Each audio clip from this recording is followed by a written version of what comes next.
to vote online. It's on our website and on our app until tomorrow morning.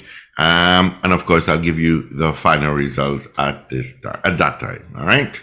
As we wait for our guest, Dr. Nicole Ramlachan, to join us via our Zoom link, where we stream on YouTube. Of course, you go to YouTube and look for Power 102 FM. It may say Trinidad, it may say streaming or online. That's the one. All right. 13 minutes after the hour is 7 o'clock.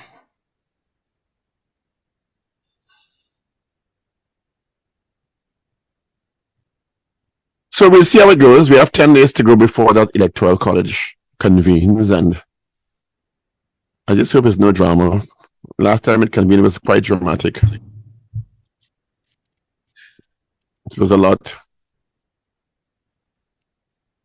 Nothing more for that level of drama.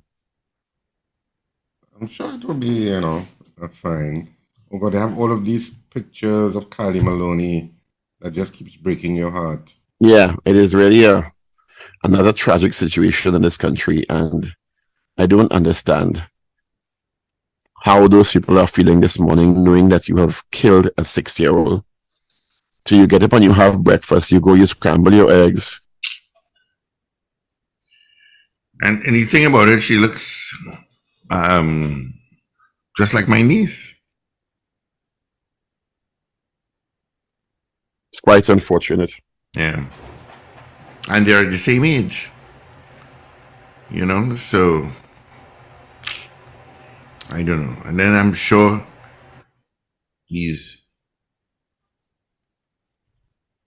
what's a word I want to use that's radio friendly? There's none. I'm sure they have children about the same age or younger or maybe older that they just spent Christmas with. I don't know, as I said earlier on, I just don't think.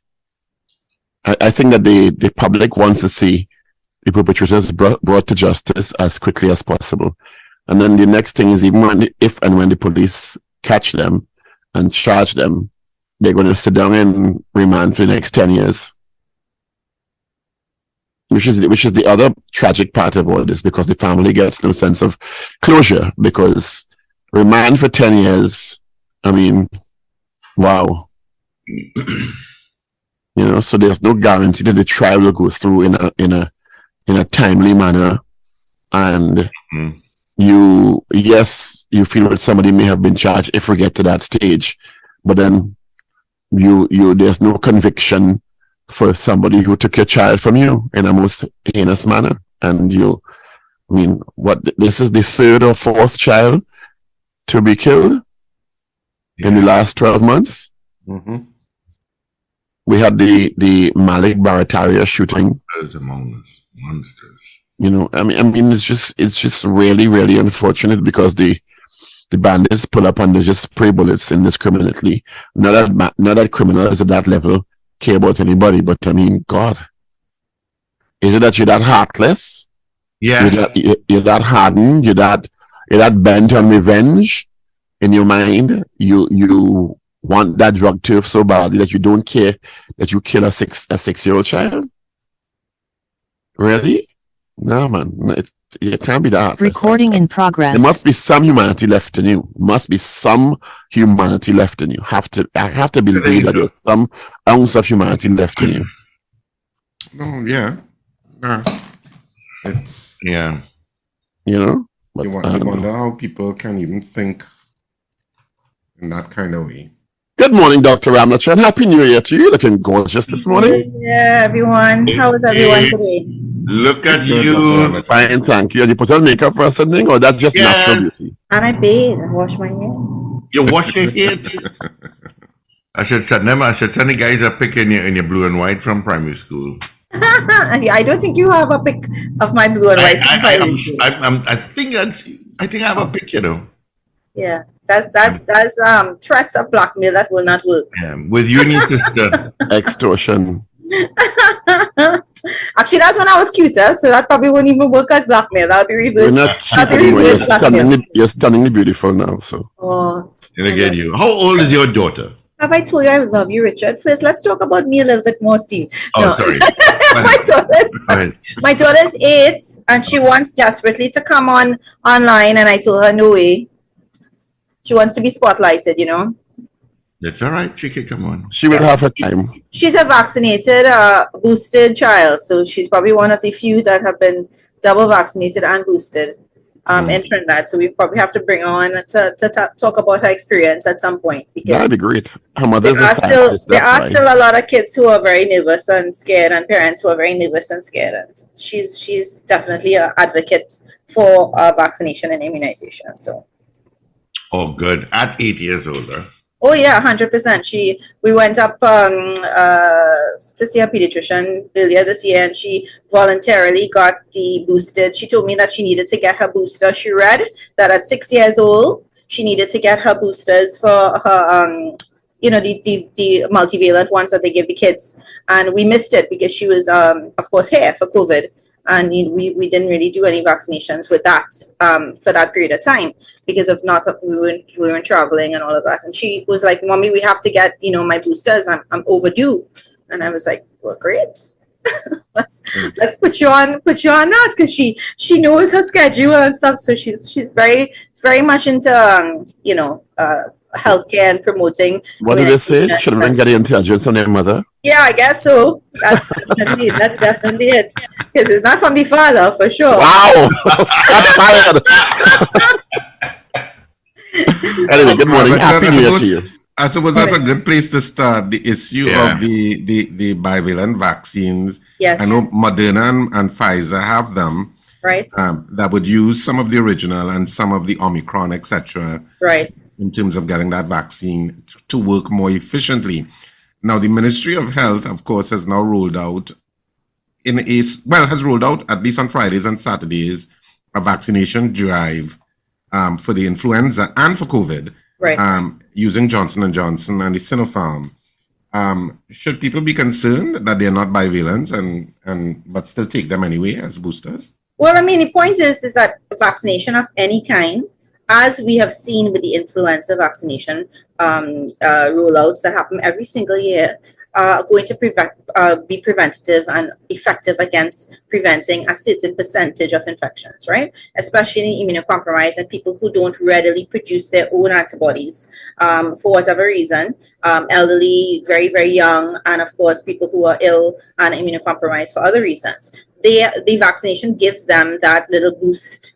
I shouldn't say little, it's a big boost to be able to produce the antibodies and prime their immune system for general infection of anything related to that particular vaccine proteins, right? So in the case of the original vaccines that we have here, the Sinopharm and the Johnson & Johnson, they're different techniques that we use to produce the vaccines, but they are effective against a certain part of the original COVID-19 SARS-CoV-2 virus. Now, parts of that virus, of course, are still in the new variants, right? The new variants have not mutated so far away that there is no antibodies produced against all the variants that are available now. That is really the take home. Reading the literature and reading the I guess with 3.5 years now, accumulation of data that we've had, it shows that while the Omicron related multivalent, well, I guess bivalent because there's two, later vaccines that were produced in terms of the Pfizer, and the Moderna in particular, are more effective against the BA.4 and BA.5 Omicron variants and their sublineages, of which the XBB.1, 0.5, whatever, all the ones that are coming out now in higher circulation and all the other Omicrons, they're all going to be a little more effective against that group because, of course, it includes spike protein antigens that are derived from that group. However, it also will be effective against the general circulation of COVID-19 SARS-CoV-2 variants. There's so many people who would have gotten COVID positive over the period of time that we have been speaking. So many people would have fallen to the virus, and they are symptomatic. They are symptomatic or very mild symptoms. Does getting the virus enhance your protection? Yes. So there's always going to be natural immunity once you've been infected with any virus or any bacteria or any kind of contagion, right? So you're going to have that coupled with people who have also been vaccinated, and that's going to give your body the boost it needs to be able to fight off severe infection and death. Is there going to be reinfection? Yes. The XBB.1.5 in particular has regained that F4086P mutation that likes the ACE2 receptors. If you remember when I first came on, I used to give you this little hook like this and tell you that this is what sticks out on the surface of the lung cells, and they're called ACE2 receptors. And the SARS-CoV-2, the original variant, was very adept at grabbing onto that like a grappling hook and getting into your lung cells. That's how come that first variant was so horrible in terms of the severity of infection and the contagiousness of the infection, because it did a really good job of getting into the lung cells and causing severe illness. Since then, a lot of different mutations have happened, hundreds, and some of the variants have lost that really high affinity to the ACE2 receptor, including the Omicron, the original Omicrons. Unfortunately, the XBB.1.5 has regained it, as have other variants, including the ones that are circulating in China and Malaysia and so on and so on.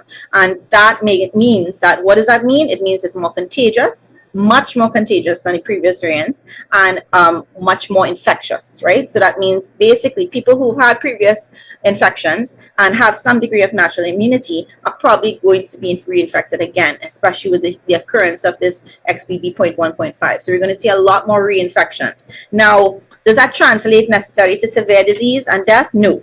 Because those people who have natural immunity from being infected, some people have been infected several times. I know people who've had 4 bouts of COVID-19 because of their, immunocompromised states and whatever is happening, and of course their genetics. Because we do also know that some people genetically are predisposed to being infected with COVID versus others. And we have tests for that at Geneticist as well. But anyway, coming back to the story, yes, reinfection is a real risk. However, the fact that you've been immunized via vaccination or natural immunity, our combination of the both, puts us here in Trinidad into a much better position than we were this time last year, and definitely this time the year before that. What does what is happening in China now tell us about, if anything, about how vaccinated the Chinese population was? It's a hard situation, right? Because they had a zero COVID policy for a long period of time. And what that means is that they didn't really have a high circulation of the virus in the population, because they locked it down so severely and so strongly for such a period of time, a long period of time. And that's one of the big problems that they're facing, is that as they opened up, what they saw, which is what we saw as well, was more or less an explosion of infection. In their case, they have some worrying variants that are specific to that part of the world that are, of course, now circulating at much greater percentages. And of course, they're not releasing the data being China. We don't know about the circulation of this virus in more immune naive populations, the variants that are coming up, and that's a little worrying. I mean, it's concerning to me. I'm seeing the hospitalizations and the deaths going up off the charts in China, but they have stopped releasing data even on that. As of December 25th was the last data that was received by the World Health Organization from them, and they said how they had 20 deaths. I shouldn't be smiling, but I'm smiling just because of the ludicrousy of it. Mm-hmm. They reported literally 20 deaths. But this as a population, I don't even know what the world. Steve, help me. What's the population in China today? Over a billion. Yeah, 1.2, 1.3. Yeah. So I mean, it is very concerning. I mean, I understand the fears. I understand all of those things and how difficult it is. 4 billion. How much? 1.4 billion, right? Billion. Yeah. 1.4 now. So I understand all of that, but the thing is when you don't report and release data, and that's been the problem I had with Trinidad in the beginning. I didn't like how the Ministry of Health was withholding and releasing what they wanted, and I will clearly say that I'm not associated with them. I'm a complete independent, have not received any payments. Or even kudos or national prizes associated with COVID-19. I'm speaking purely from a standpoint of a scientist and a concerned mother, wife, has, for my husband who's immunocompromised, my parents who are immunocompromised, my child who is technically immunocompromised because of her age. And I'm saying that without that release of data and the ability for scientists like me to be able to analyze it and go through it and make recommendations, you are crippled. And that's what's happening in China right now. And that's what's very worrying for us around the world looking in. Is this like a deja vu from 2020? No, it's worse to me. It's a worse than a deja vu 2020, because 2020 we were at a loss, more or less. We didn't know what was going on.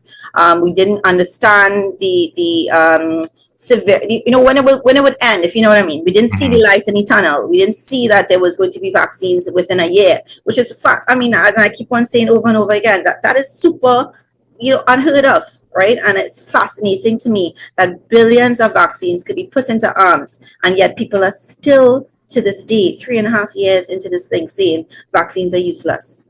That is what is the thing that is surprising to me more than anything else. Not necessarily. What is the difference in the world today? Of course, when we started in 2020, depending on who you talk to, 2019, the world was rushing to create vaccines. We didn't have 3 billion vaccines in arms. It's a totally different scenario today. So what is your greatest concern now under these new conditions, and what should we be very careful about as a country, Trinidad and Tobago, at this stage? Well, the lack of my most major concern, of course, is for the immunocompromised, the elderly, the people who are at most risk, because those deaths are going to keep on coming. We have lost some family members. We've lost some friends. Steve and I share a close friend, family friend who we've lost due to COVID-19 in the last 2-3 months, right? It's not something that is far gone in the past, never to see again. And that is what I'm most scared about, is the what we call it, the 90s memory, especially in Trinidad. And Tobago, we have to keep it prevalent, and we have to keep it in the forefront that the social distancing is technically still there. The need for it, the need for masking, the need for washing your hands, all the COVID protocols, not putting yourself in a position and a place where you can get infected and then taking that home to immunocompromised elderly parents, aunts, uncles, grandparents, children, people who have cancer, people who have any kind of associated disease that might predispose them to having a severe infection that might end in death. Those are the things that I am most concerned about, moving forward, is that. But we're moving, you know what? We are moving into a carnival period, which they have already marketed, whether formally or not, as the mother of all carnivals. And of course, people are very excited. Fetes have started. All-inclusive fetes have started. If anybody has a CIC ticket and they want to give it to me, they can give it to me. I will go masked. Don't worry, Nicole. But of course, the country is opening back up in that sort of way for Carnival. And the Ministry of Health, when we spoke to the Minister of Health, he said that they weren't putting any restrictions with regard to Carnival for people entering the country. And certainly, I don't think there's no mask mandate except for medical facilities. Correct. Do you think that there should be some sort of restrictions? I mean, I'm neither here nor there on the Ministry of Health and the government restrictions. I am pleading and imploring with the population to think about those around them and moving into that really busy period where you're going to be out in the streets. And I don't really believe we need to mandate at this point. I truly don't condone the government intervention in terms of control. I really would love the government to bring in the bivalent vaccine. I would love them to have Paxlovid tablets available for people who need it. Those are the kinds of things that I would push for and I would advocate for. The mandates not necessarily, I think, is really critical. I think the education in terms of having people understand why social distancing is important, why mask wearing is important, why washing your hands and avoiding areas where you have really, really large closed in environments and lots of people packed in without doing those things are important. And I think to this day, that is really what we've missed. And I think, because even when they had the vaccine being pushed, and even when we had the mandates for the public service, even when we had the mask mandates, people just didn't do it, right? You know that. And there was really no real recourse at the end of the day for people who didn't get vaccinated and who was in the public service, because nothing happened. For people who didn't wear masks and went about their business, nothing really happened. So mandates, I'm not going to say they don't work, while they give you a sense that the protection has to be there. It's not necessarily there unless you are able to convince enough people, or at least yourself, and control yourself and your family to be able to do what is right for those around you. At the end of the day, we are our brother's keeper. And I think that is the take home from this whole thing. I mean, that is how come we're in such a better position today, regardless of anything that any government did, is because people stepped out there and got vaccinated around the world. I mean, we have over 60% vaccination rates in most parts of the world, which is, fantastic. 2 and 3 years after the pandemic was at its peak. And I mean, that is an attestment to personal integrity and humanity stepping up, and far less to mandates and government control. Yeah. So you're suggesting that people should still be masked. They should still wear their mask voluntarily. I know a lot of times if I'm walking the road, I don't wear a mask. But if you're outdoors, and I mean, this is the same thing with the beach, the whole blocking the beach and the rivers and stuff. And from day one, I was like, that is senseless and useless, because when you're outdoors and wind is blowing, and you're in that area where there's no way for transmission to occur unless literally you spit on somebody who's next to you, or you spit in the water and somebody drink it, that kind of stuff immediately. That is the kind of transmission that would happen in pools and beaches and outdoor areas, and it doesn't. So I am 100% not concerned with people who don't mask outdoors, who are at least 6 to 10 feet away from other people and those kinds of things. No problem. However, if you are going to a concert that is indoors and you are jamming up and winding up and balancing all over the place or whatever it is you're doing, yes, wear a mask. You're indoors, so the transmission rate is going to be a lot higher. There's air conditioning, there's not natural ventilation, those kinds of things. Even if you're outdoors and you're very, very close to people, and you're up against somebody and those kinds of things, you have to think about it. Just think about the physical transmission. How does transmission occur? It occurs because droplets get into your mouth or you breathe them in. Right? So if somebody next to you is sneezing and coughing and he not wearing a mask, and you are here inhaling that sneezing and coughing droplets, fomites as we call them, on your hands, all of these things, you're going to get it. All right? Or there's a much well, I'm glad you said that, because we are heading into the Carnival season, and we know what Carnival is. It's outdoor, but there's lots of people in close proximity. Mm-hmm. And it also entails people coming into the country. Some have suggested that, there is a buffer in place for people coming from the major metropolitan areas, because they have requirements for negative tests from China, and the US has requirements, and the major metropolises have requirements. How concerned are you about Carnival? Concerned. I'm very concerned, because this is when the true test of our herd immunity is going to be, right?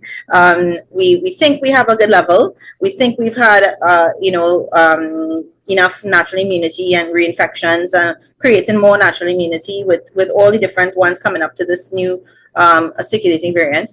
But this is going to be the true test. The travel, the people coming in and out, the inability to be able to control the populations in terms of mask wearing, in terms of normal protocols, and of course no isolation is going to be happening, no socialization is going to be happening at all. We're not even going to be able to really quarantine, because nobody's testing, right? So even when people fly in with illness, we're not going to know, because they're not testing in the airports, they're not testing post arrival. In the country, they're not testing really. There's no push to test it, even in. Should they be testing?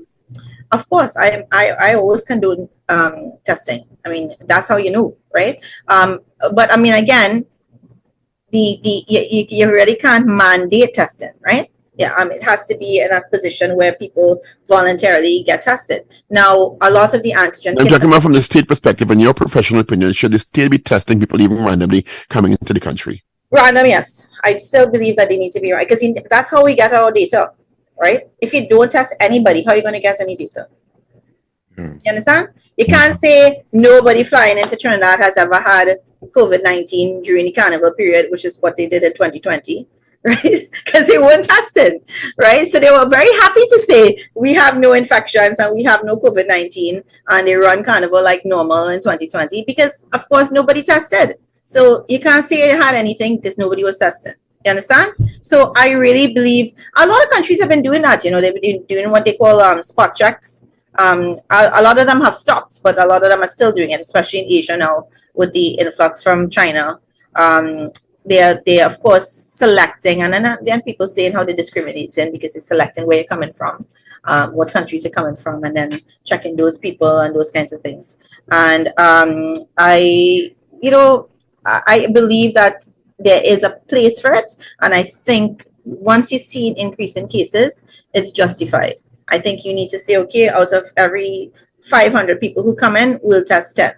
That's reasonable. That's not a ridiculous amount. So at least to get a picture, right? That says, okay, well, we looked at 20% of people on this particular flight or whatever it is. We looked at 10% of people, and this is what we got. We got 0. That's scientific and randomized. Now, I remember in an earlier interview last year, maybe a year before, you had indicated that part of what other jurisdictions may be doing, and we may have done, is testing, I don't want to be graphic, but sewers and stuff to see if there is an indication in the population from that perspective. Is that still happening? Yeah, they're doing that all over the world. Yeah, that's how we've been able to look, and they do things in populations that they have more data and more control of. So a lot of the data that have come out of the US and the UK and stuff have been on veterans, and the ones that go to the veteran hospitals where they have control over that those people coming in, because they have to come in at certain times periods during the year, and they, if they seek care,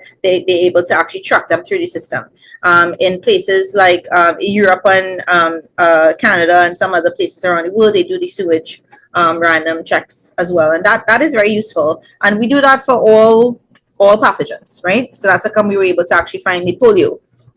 Did I talk about polio last time I came on? I can't remember, but remember there was a detection of polio in the UK for the first time in I don't know how many years, 20-something years, where they actually found polio positive individuals and so on, and it was first flagged because of the sewage samples.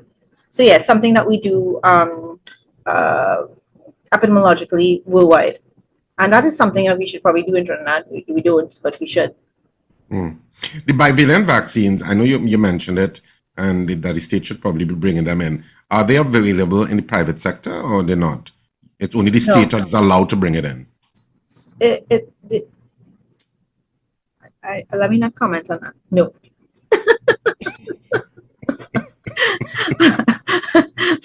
That's a short and long answer. Let me just leave it at that. Yeah, and unavailable. And the tablets that you mentioned, as far as I know, it's unavailable. I'm not sure if they've been able to successfully bring it in. I hope so. And the new monoclonal antibody treatments and so on, the newer, I should say, that have shown more effectiveness against severe infection and preventing death in hospitalized patients. I'm hoping that those are in. I haven't checked lately, truthfully and honestly, but I'm hoping that they did try to at least make some of it available for especially more severe cases with the more immunocompromised people who've been hospitalized, because it's going to be, they're the ones that are going to be affected at the end of the day. Yeah? The ones that are always going to be the more vulnerable in society, which are those immunocompromised people. Dr. Ramlachan, let's talk a bit about long COVID. And I know a number of people who've been infected, in some instances more than once, and they have some profound symptoms, and these are relatively young people in their one case 20s, in two cases 30s, and it is having such an effect on their general lives. What is the new data coming out on long COVID? The data is that we just don't know. It seems to affect every and all systematic systems, organ systems in the body, from the brain to the lungs to the vasculature to nerves to muscles to everything. So it seems to be a lot more what we call wide spectrum than we thought initially. And more worryingly, it seems to be a lot longer in terms of how long people suffer symptoms and how long it stays in the body in terms of. I don't know if you could. Is it that the virus stays in the body, or the body has been damaged, and those are the effects we see? Both. We've been seeing viral loads detectable up to 6 months after, which we didn't think was going to be the case. And we've also been seeing symptoms up to 3 years after, which nobody thought would be the case. So it's a combination of both. The vasculature damage is really what is the critical thing that I think people didn't realize the extent of. So we're seeing a lot of people who actually are falling dead with ischemic attacks, heart attacks, those kinds of things. In addition to, of course, the nerve damage and the brain fog and the mental, long-lasting mental acuity issues that have occurred post-COVID infections, and ranging in severity. Some people who've had very, very severe COVID-19 and have recovered infections and have recovered are suffering from long COVID, in addition to individuals who've not had that severe COVID-19 infections and have recovered and are getting a simple symptom as fatigue months after myalgia. As I said, a lot of the stroke / related heart kind of vasculature diseases, diabetes have increased, autoimmune disease has increased, a lot of dermatological issues have occurred because of COVID-19 infections. All of those things that we call and fall under that broad umbrella of long COVID, and that is what is worrying. And I keep on telling everybody that while you may sneeze twice and cough once and have a little sore throat and recover quickly from your COVID-19 infection, you don't know what's going to happen to your body months later. You can't sit there and say, I don't care about it anymore. Whenever it come and reach me, I will recover. It can't be that. And same thing with your people who are around you, the vulnerable people in your household. You have to be concerned about what this thing is doing to them. We've seen people who in their 30s and 40s and 50s literally dropping dead from a heart attack, that when they've had no previous history of heart issues, no previous issues of high cholesterol, no previous issues of any of those triggers or diabetes, any of those things that are usually associated with myocardial infarctions or heart attacks. And why is that? It's probably because it's as a result of what has occurred in their body via their COVID-19 infection previously, or multiple reinfections that have occurred over this period of time. And does vaccination, just to interrupt you, does vaccination help with long COVID? Of course, because it prevents infection of severe disease and death.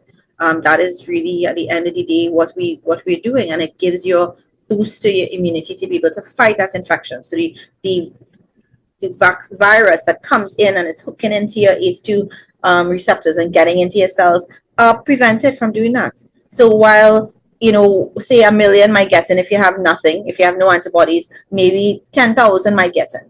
And that 10,000 will probably be cleared by your immune system in a couple of days. Versus if you weren't vaccinated, that million will get in there, multiply, become 2 million, become 3 million, become 4 million, and go off and infect other people and stay in your body to cause severe disease unrelated to the initial COVID-19 infection. Do we have statistical models that, for example, regression models that show that, okay, if we have 51% of the population vaccinated, by what we've seen in trends across the world in similar populations, that X percentage will be exposed. 70% vaccinated or immunized naturally is the magic number. That is what decreases it almost 20-fold in terms of transmission. So 50 is not great, but it's much better than none. It's not as good as 70, or 80, which is what we were aiming for worldwide. But it definitely will give you like a 20-fold more protection versus a, 2-fold or 0-fold. So there's a lot of data that actually shows the correlation between vaccination and reduction of severity of disease. How much of the population do you think would have been exposed by now in one way or another? If we have those trends. Probably about 70 or 75, I would say. Percent. Yeah. Easy. And there's no indication from that estimate as to what level of herd immunity is existing in the population. No, we're assuming. All we can do is extrapolate data from the WHO, right, and the other published data that's been out there. So the assumption is, with the vaccination being above 50 and infection occurring at such high rates, that we're looking at somewhere between 70 and 75% in most countries worldwide. Some will be closer to 50%, some will be closer to 80%, but somewhere around 70% is the generally thought about number, which we had assumed we would get to by December 2022, which we now know that we probably are at roughly around there. But I think it's safe to say that we have roughly about that percentage, and therefore we would have had about a 20% reduction in infection and severe disease and death that we would not have had if we hadn't gotten there, which is controversial question alert. Could I go get my tea now? Controversial question alert. As a scientist, how much do you think we missed as an opportunity if we were doing autopsies, even randomly, on persons who would have been attributed to die from COVID-19, because the Minister of Health and the state had consistently said they were not doing those autopsies.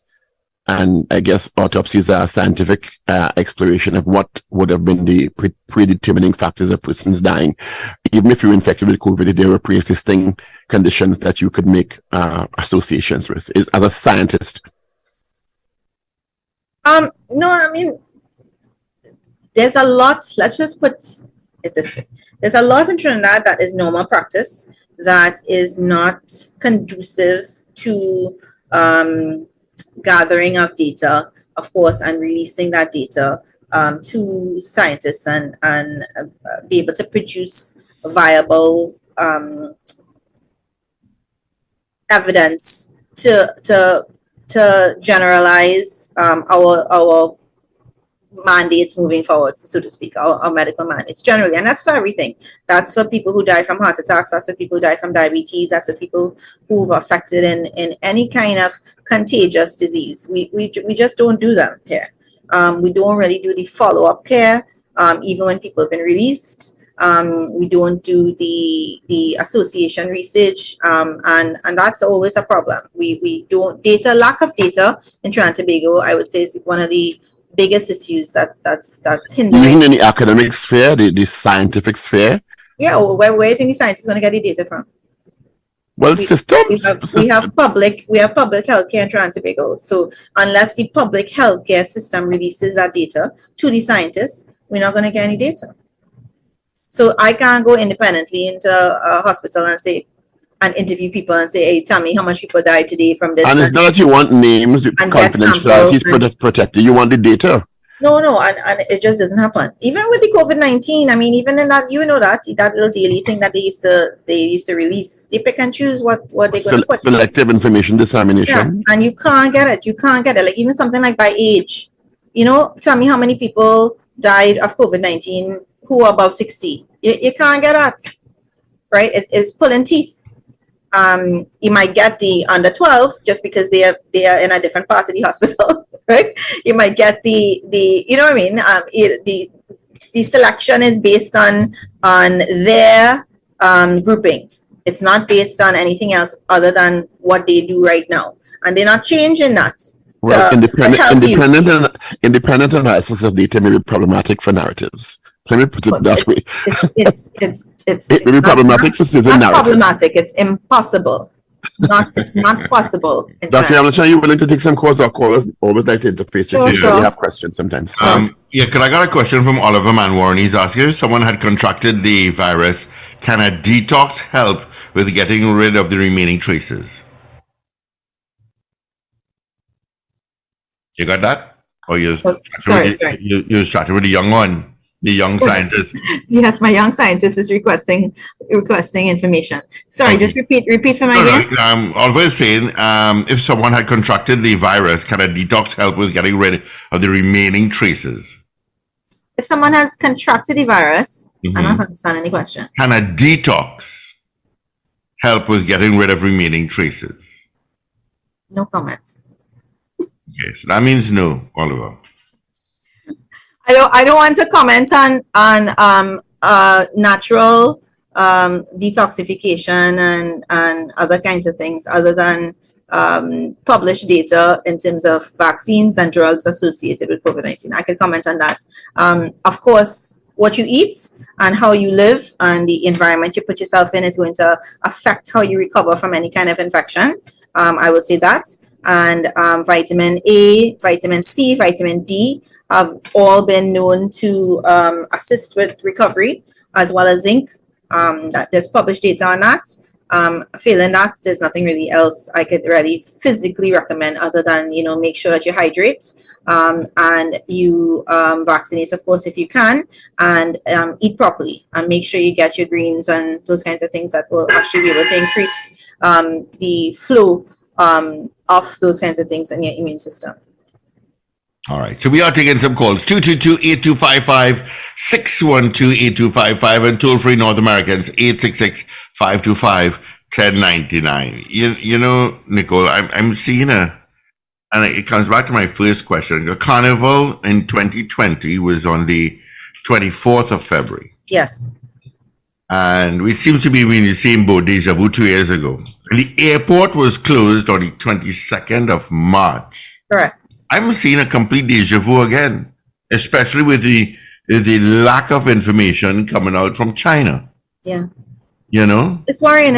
I mean, people are saying that they're not worried because, variants are going to come, variants are going to go. And I am kind of always worried just because you don't know what's going to happen when that variant comes into a population who's never seen that variant before. And that is what my concern is. If you're not giving me data on what's happening in your country with that particular variant, how can I now say, okay, well, we're in a better position or we're in a worse position when it reaches here? We can't. It's going to be all rolling the dice. We don't know what's going to happen.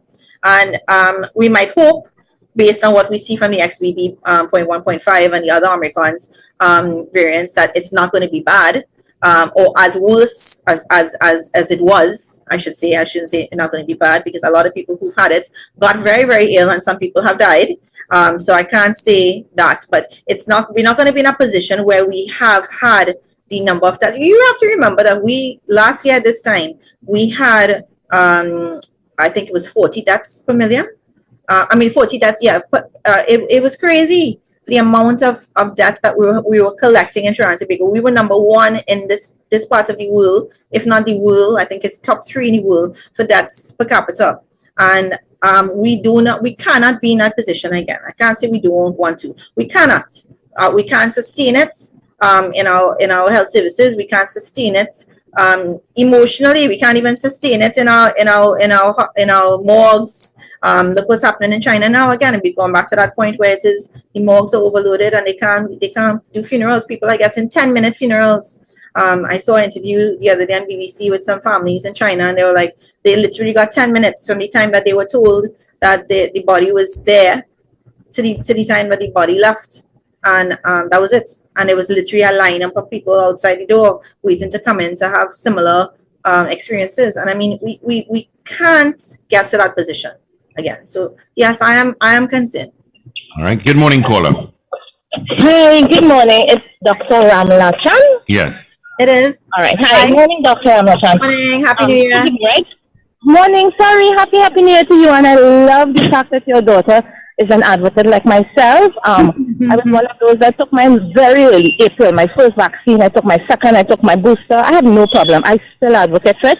But my burning question too is also, well, I didn't take the fourth one because the fourth one was for the elderly, right? But is it true that after a 6-month span, more or less, you don't have much, it don't give you that much protection, or it may wear off? Because that was one of the burning questions which I don't think anybody answered for me yet. I don't know if I missed it sometime, but Yeah. I mean, we've said that from day one.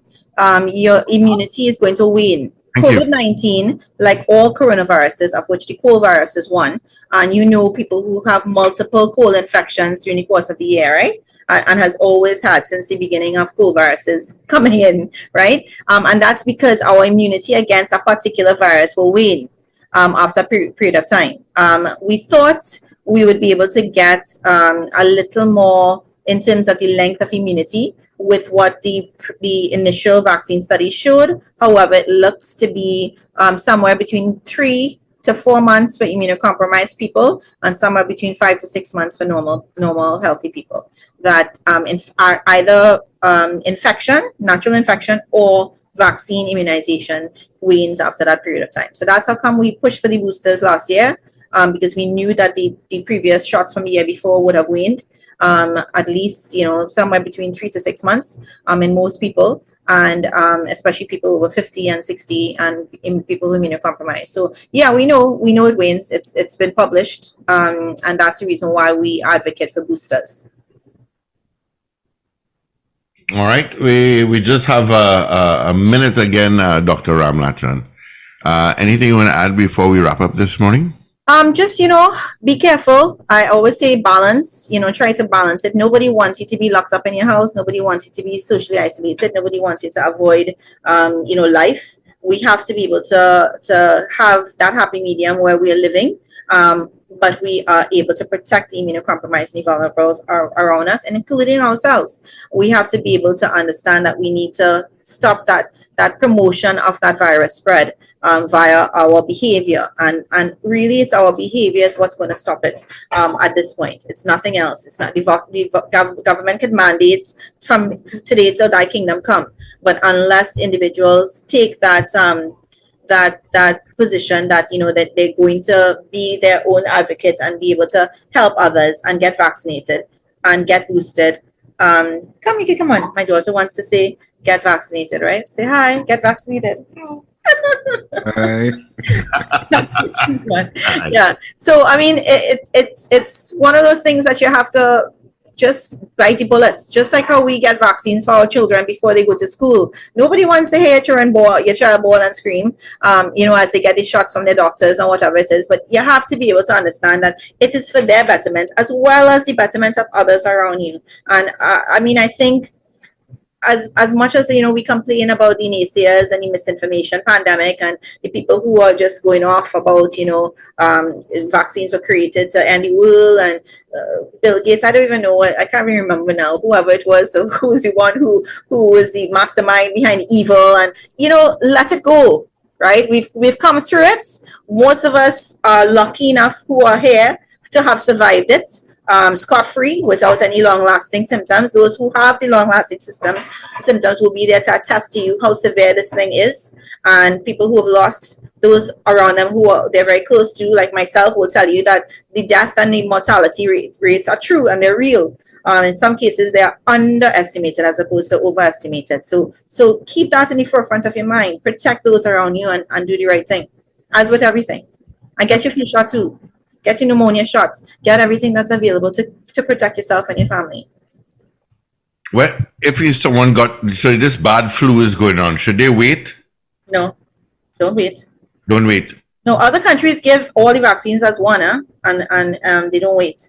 Trinidad, I think, says 2 weeks between flu shots and COVID-19 now. I think that's in your recommendations. So if you can get it, and the pneumococcal is available, all these different ones are available from the healthcare for free, from the healthcare services, your nearest healthcare facility for free, right? And mix and match vaccines doesn't matter.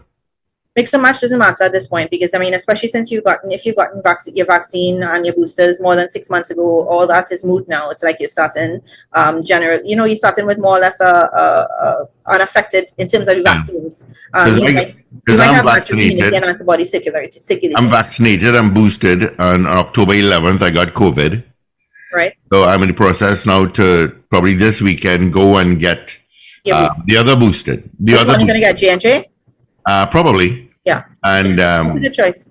Yeah, and but I'm gonna take it maybe on a Friday or a Saturday because I don't know. When I took the AstraZeneca vaccines at first, I got quite ill, Right. quite fatigued. But just a day, right? How long it lasted? A day or two? Yeah, about 3-4 days. Okay. So I'm thinking it may happen again if I go for a booster. Mhm. That's It depending on the amount of antibodies you still have left, because your body will recognize it as the antigen that you've been immunized against, both naturally and via vaccine, and it will start to fight it. So yeah, but you want to get a good fever, you want to get a good reaction, because that means that you're producing some good antibodies. If you get nothing, like me, you don't know what really happened. We got nothing. My whole family got nothing, and we were like, maybe it didn't work, and I was laughing at them. I was like, no, it worked. It just but you want to be able to generate. You remember the vaccines, and the whole point of the vaccines, in terms of any vaccine, is to irritate your immune system, so it will react to what we're introducing to your body. So we're giving you a little particulate, a little piece of protein that is associated with the virus or the bacteria, whatever it is we're immunizing you against, and we want your body to say, aha, that is crap. I'm going to fight that next time I see it. And the only way it's going to do that is if it reacts. So that fever is a good thing. Don't walk into the place like I was and take your Panadol and think before, Steve. Don't shame me, right? Well, I was just going in. I'm going to take Panadol. You said take it right after. Not before. Right? Because some people, I know some friends, and we have some mutual friends who was busy taking Panadol like the week before they went to the vaccine. I know exactly what you're speaking about. I called no name, but no, I remember you said names can't. No, I never said the name. Don't lie. Don't again. Don't just reverse blackmail. You're using on me. But anyway, try to be okay about it, right? Try to build and don't panic, because there's a people fainting and things before they take the vaccines and all that, because they work themselves up into a frenzy. Right, and there is vaccine-induced conditions that are created because of that panic, where that's actually reported in surveys as well too. That vaccine system where people who faint out of literally fear. Wendell, Stephen. Yeah, it's if you're going to get a reaction and it's going to be bad, they're going to be able to handle it, right? So everybody knows what to expect now.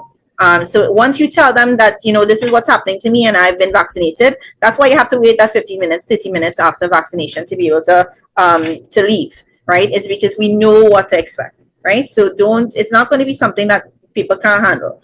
And it's not going to be something that's not going to resolve itself, most likely. I mean, it might be in the 0.0006% that has something severe occur, but most likely it'll be fine. All right. Dr. Ramlachan, thank you so much for coming on the Power Breakfast Show once again. Happy New Year and safe Carnival to everyone if I don't see you all before. And, get boosted if you can. If you can't, at least take your precautions. Wear a mask, wash your hands, do what you can to avoid infection, and be your brother's keeper, right? Because that's what the whole purpose of us being here in 2023 and alive and well is to do, is to be able to go forth and be happy. There you go. Thank you so much, Nikki. All the best to you. Bye-bye. Take care. Your family. Bye-bye, little scientist. Bye, guys. There's a little scientist. I knew he was right there. I knew that. Take care. All the best to you. Bye-bye. Take care. All right, let's get into our 8 o'clock news brief. This is your news bulletin from Power